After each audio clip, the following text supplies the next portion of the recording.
episode 182, about never giving up.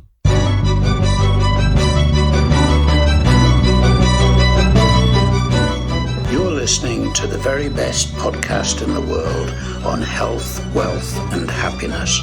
Please remember to leave a review and share with all your friends and family. And here is your host, Lars Hilser.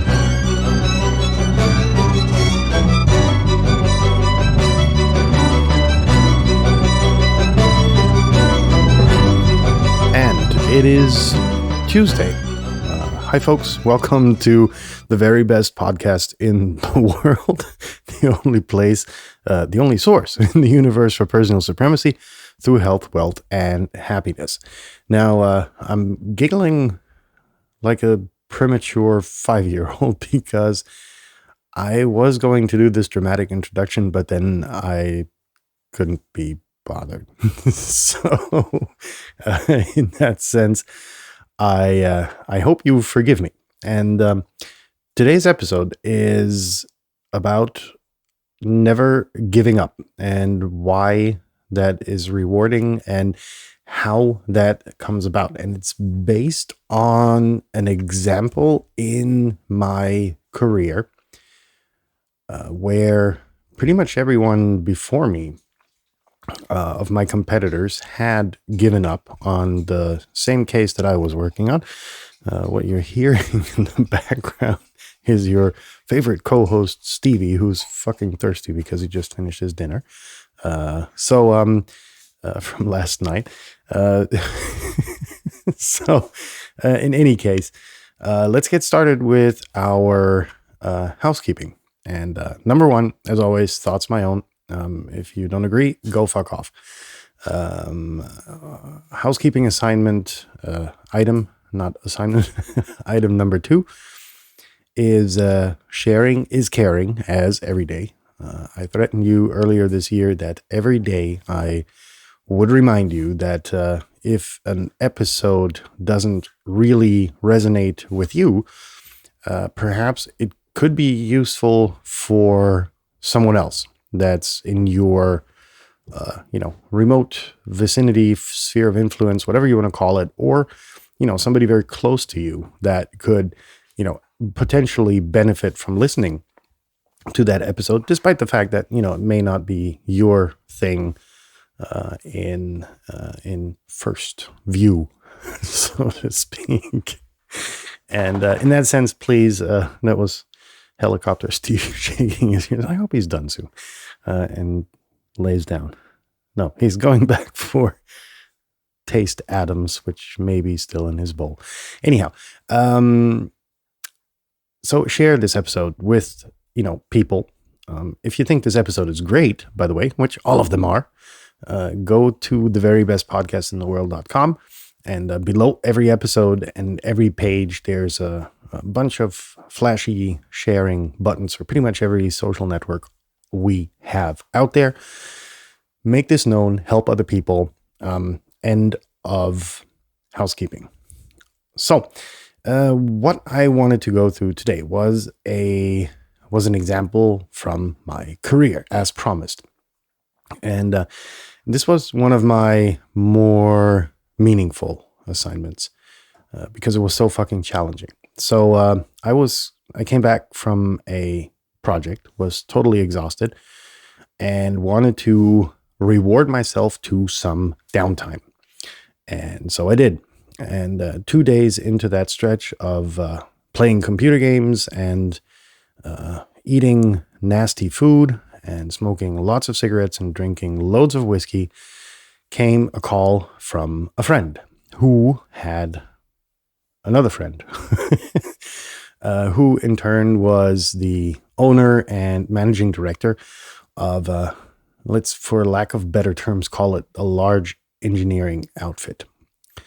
And this dude had a problem in that his competitor was always underbidding him in a lot of cases on contracts that he would submit tenders for.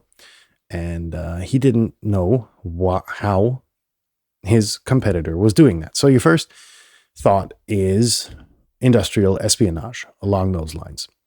And obviously my competitors have had the same idea, whatever, and blew millions of dollars on, loads of fancy shit to figure out how the information got from his offices to that of his competition.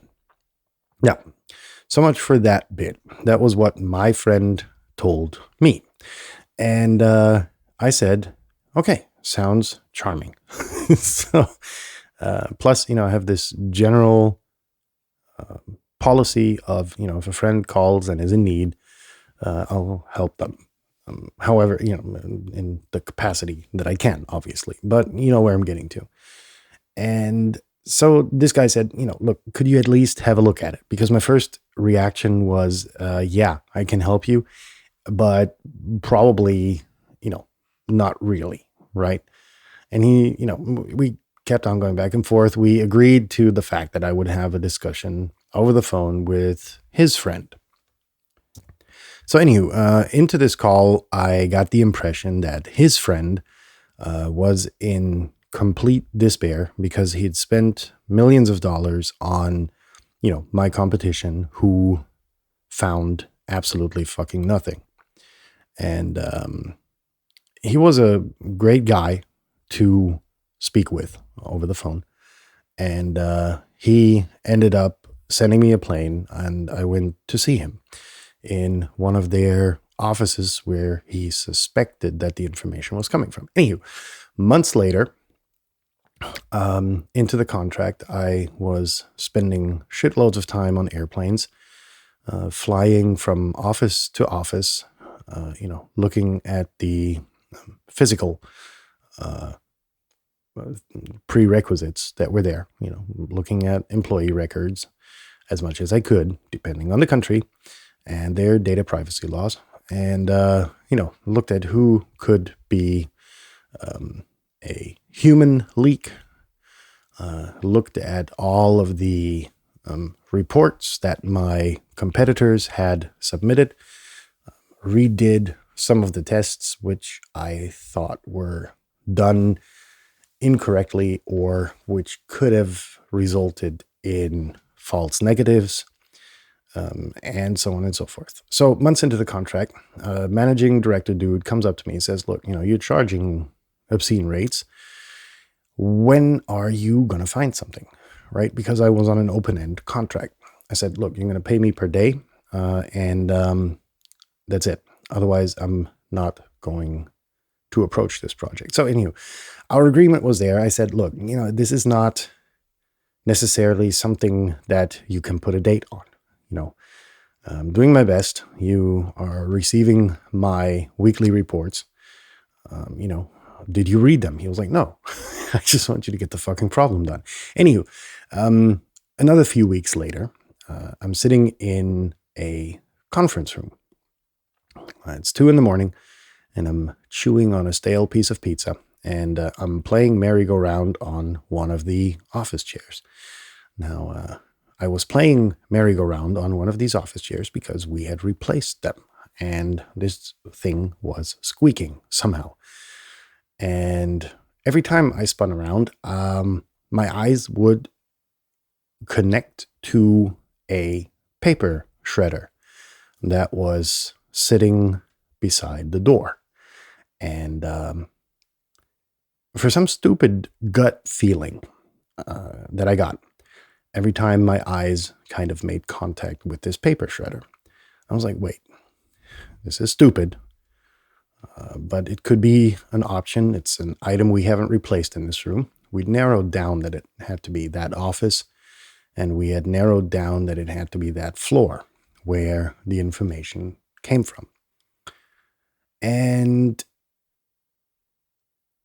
I don't know, it was probably the 2 gazillionth repetition or, merry-go-round that I did. And I dropped my pizza, went to the phone, called the janitor, who was very grateful to receive my call at about 2:30 in the morning. And I told him the happy news that I need tools, and I need them now.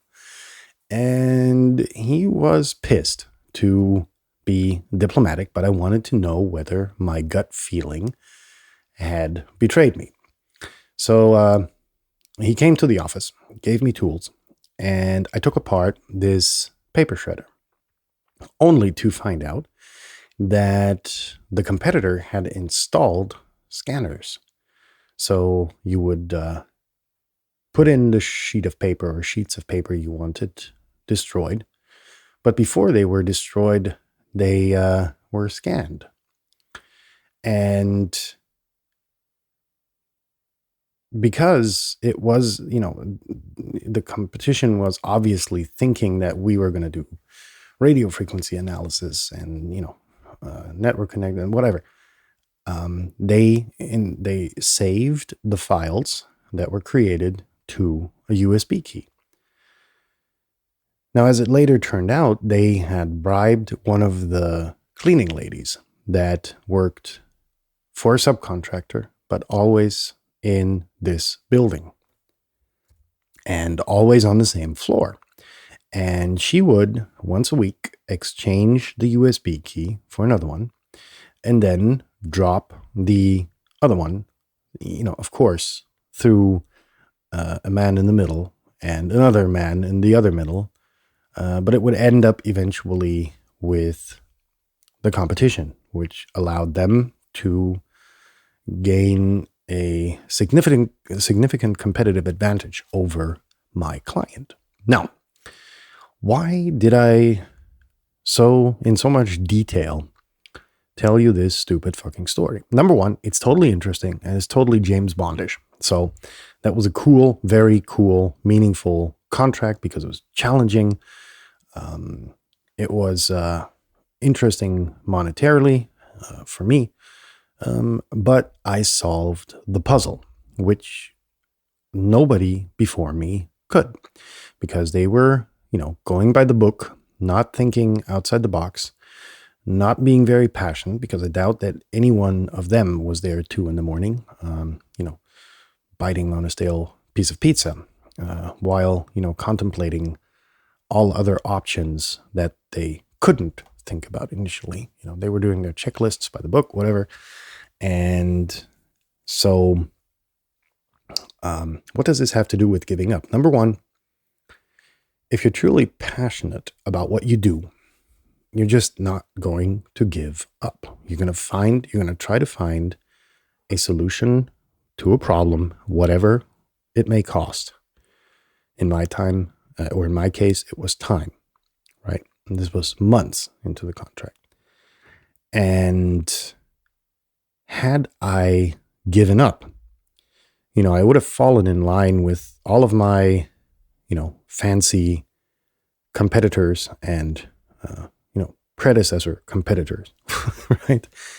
I would have fallen in line with them, would have given up, would have thrown the towel, only because I would have gone by the book. But because I, went so far as to have furniture exchanged, I was kind of like ahead of the curve and solved this very interesting contract. Now, why did I not give up? That's the interesting bit. I didn't give up because I was passionate to solve the puzzle. This wasn't a contract for me. This was about, being passionate about my work, which I always am, and really trying to get my head around that. It was this hacker mentality, right? Give me a problem, I'll throw everything at it and see what sticks, what actually solves the problem. And I think that's what a lot of us in the professional sphere, professional world, professional career, whatever, a lot of you have lost that. And that's important, right? Because you're not going to be hireable, like your regular, bachelor or MBA, or MSc or whatever fancy titles you have. You guys are easy hires. People know that you can play by the book, but you're not going to solve difficult problems. A lot of you are just not. And I think that's where a lot of us need to refocus upon, is to start to put into context whether or not we want to be hired because we can actually solve problems and are passionate about the job, or is it that we want to be hired because we spent, a few years in a school learning equal terminology so that we can all converse about the same topic, but these topics are all by the book, and thinking outside the box is something that we lose over time in school. So with that being said, I hope you are one of these people who realize that it's about passion, and that this passion about your job will not allow you to give up. And for all of those who are in this transitionary process, I would suggest you go to the website of the podcast, theverybestpodcastintheworld.com, and search for, I think there's 2 or 3 episodes about passion and how to gain that passion for your profession. In that sense, I hope you have a nice rest of your Tuesday. If you've already had your rest of your Tuesday, have a good night. And we'll be in touch tomorrow for another episode of the very best podcast in the world. And until then, I'm going to say bye, folks, and see you tomorrow.